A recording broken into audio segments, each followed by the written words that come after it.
পতাকাকে কেউ অবমাননা করলে যেমন আমরা সেইটা কোনোভাবে মেনে নিব না, আমরাও যেন অন্য কাউকে অবমাননা না করি। আমরা সবাইকে বন্ধুত্ব দেখাবো, সবাইকে সম্মান দেখাবো এবং আমরা চাইব সবাই যেন আমাদের সম্মান দেখায়। গত 15.5 বছর ভারতের সাথে বাংলাদেশের যে সম্পর্ক ছিল, এইটা সম্মানের ভিত্তিতে সম্পর্ক ছিল না। 15.5 বছর ভারতীয় সরকার বাংলাদেশকে দেশ হিসেবে, আমাদের জনগণকে জাতি হিসেবে এবং আমাদের রাজনীতিবিদ হিসাবে কোন ধরনের সম্মান করে নাই। কিন্তু মনে রাখতে হবে যে এখানে শুধু ভারতের একার দোষ না, হাসিনা সরকার যেটা দাঁড়া করিয়েছিল, তারা ভারতের হাতে এই ধরনের শক্তি তুলে দিয়েছিল। হাসিনা সরকারকে যখন আমরা টেনে নামিয়েছি, তখন ভারতের এই সম্পর্ক আর কোনদিন বাস্তবায়ন হবে না ইনশাআল্লাহ। তো ভারত এখন মনে বুঝতে শুরু করেছে। 2 দিন আগে ভারতীয় ফরেন সেক্রেটারি বাংলাদেশের মাটি থেকে ঘুরে গেছেন, এই ডিপ্লোম্যাটিক যে মিশন থেকে উনি ঘুরে গেছেন, এখানে যে বার্তা দিয়ে গেছেন এবং এখান থেকে ফিরে যে তার দেশের তাদেরকে যে বার্তা দিয়েছেন, তাতে আমরা ছোট্ট হলেও একটু ইঙ্গিত পাই যে ভারত বাংলাদেশের সম্পর্ক এখন নতুন একটা ধারায় প্রবাহিত হওয়া শুরু করবে। আমরা এইটাই দেখতে চেয়েছিলাম। গত 15.5 বছর ভারত কতটা অসম্মান আমাদেরকে করেছে, ভারতীয় গণমাধ্যম গত 4 মাস আমাদের বিরুদ্ধে কতটা মিথ্যাচার করেছে, সেইটার প্রতিশোধ নেওয়ার প্রয়োজন আমাদের নাই। আমাদের যেটা প্রয়োজন সেটা হলো প্রতিরোধ করবা। প্রথমত পরিষ্কার বিশ্বের সবাইকে জানিয়ে দিতে হবে যে বাংলাদেশের বিরুদ্ধে কেউ যদি অবস্থান নেন, সেইটা প্রতিরোধ করবার জন্য 18 কোটি বাংলাদেশি রক্ত দিতে আমরা রাজি আছি। কাউকে এই দেশের সভ্যন্তি নিয়ে প্রশ্ন তুলতে আমরা দিব না। বাংলাদেশকে নিয়ে যখন মিথ্যাচার হয়, সেইটার বিরুদ্ধে শক্তভাবে আমরা দাঁড়াবো এবং আমরা দাঁড়িয়েছি। অন্তর্বর্তীকালীন সরকারের কাছে আমরা আবেদন করেছি যেন আরো শক্ত পদক্ষেপ নেওয়া হয় বিশ্বব্যাপী এই মিথ্যাচার রুখে দেওয়ার জন্য। সরকার যা যা করছে আমরা সাধুবাদ জানাই, তবে আমরা এটাও বলি যে আরো অনেক বেশি করা দরকার। আমরা আমাদের জায়গা থেকে সবাই চেষ্টা করছি। আজকে উপস্থিত আমার গণমাধ্যমের অনেক ভাই বোনেরা আছেন, আপনাদের কাছে আমি আকুল আবেদন জানাচ্ছি, আপনারা আপনাদের জায়গা থেকে আমাদের দেশের সঠিক চিত্রটা বিশ্বব্যাপী তুলে ধরার জন্য কাজ করেন প্লিজ। বিশেষ করে বিদেশি ভাষায় পশ্চিমা দেশগুলোতে তুলে ধরাটা সবচেয়ে বেশি গুরুত্বপূর্ণ এখন। ভুলে গেলে চলবে না যে ভারতের মিডিয়া যেমন আমাদের বিরুদ্ধে কথা বলছে, বিজেপি সরকার যেমন আমাদের বিরুদ্ধে দাঁড়াতে চেষ্টা করছে, ভারতের জনগণ কিন্তু বিজেপি সরকার না।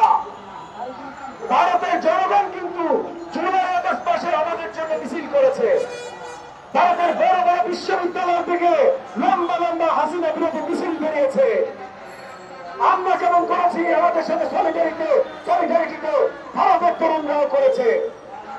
আজকে সেই তরুণদের জানার প্রয়োজন যে এই যে মোদী সরকার যে মিথ্যাচার করছে, এটা তাদের উপরে আগামীতে নিপীড়ন করার জন্য মিথ্যাচার করছে।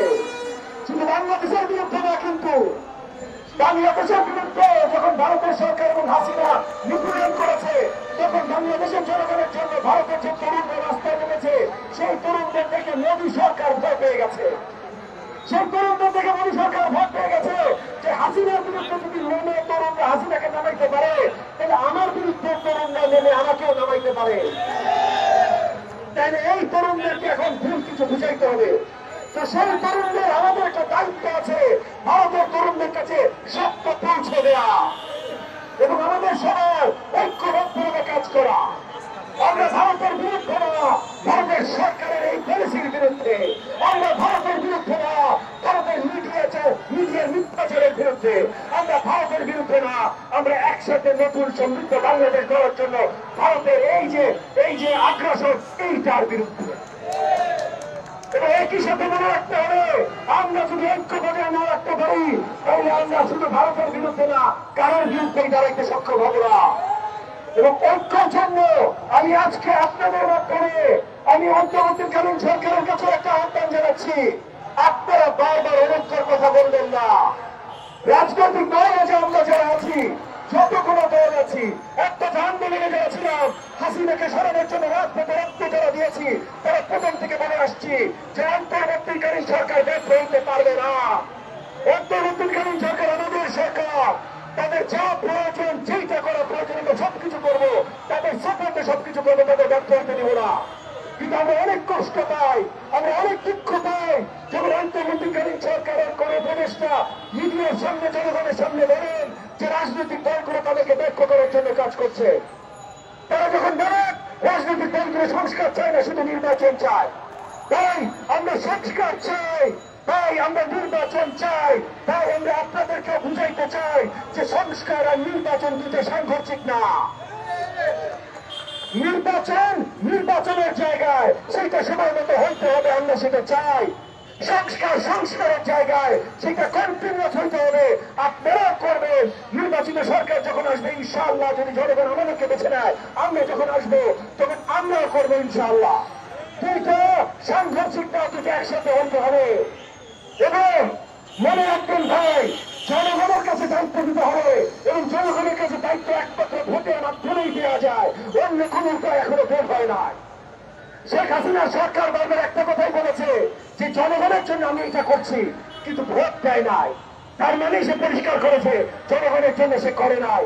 অন্তর্বর্তীকালীন সরকার আমাদের সরকার, তারা ব্যর্থ হইতে পারে না, তাদের ব্যর্থ হইতে দিব না, তাদের সাথে আমরা সবসময় আছি। আপনাদের লাগবে, আপনারা ডাকবেন, কিন্তু মনে দুঃখ দিয়েন না।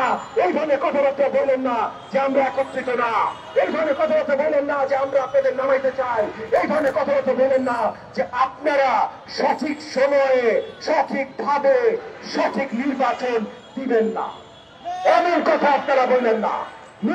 নির্বাচনের সময় মতো জায়গা মতো দেন, জনগণের হাতে তাদের তাদের যে বেসিক অধিকার তাদের হাতে তুলে দেন। বাকিটা বাংলাদেশের জনগণ দেখবে। হাসিনা বিরোধী আন্দোলন এই জন্য ছিল, আজকে ভারত বিরোধী কোনো কথাও আমরা যদি বলি সেটাও এই কারণে, কারণ জনগণের জন্য আমরা সবাই দাঁড়াই। অন্তর্বর্তীকালীন সরকার আমি বিশ্বাস করি জনগণের জন্য দাঁড়ায়। একসাথে জনগণের জন্য দাঁড়াতে হলে জনগণকে তার ভোটের অধিকার ফিরিয়ে দিতে হবে। আজকে আমি আরেকবার এনডিএমের সকল পর্যায়ের নেতা কর্মী যারা আজকে আমাদের এই সমাবেশে অংশগ্রহণ করেছেন, আমাদের মিডিয়া ভাই বোনেরা যারা আজকে এই শীতের সকালে আমাদের সাথে একত্রিত হয়েছেন, একই সাথে বাংলাদেশের সকল 18 কোটি আপনাদের জনগণকে ধন্যবাদ জানিয়ে আমি আমার বক্তব্য শেষ করছি।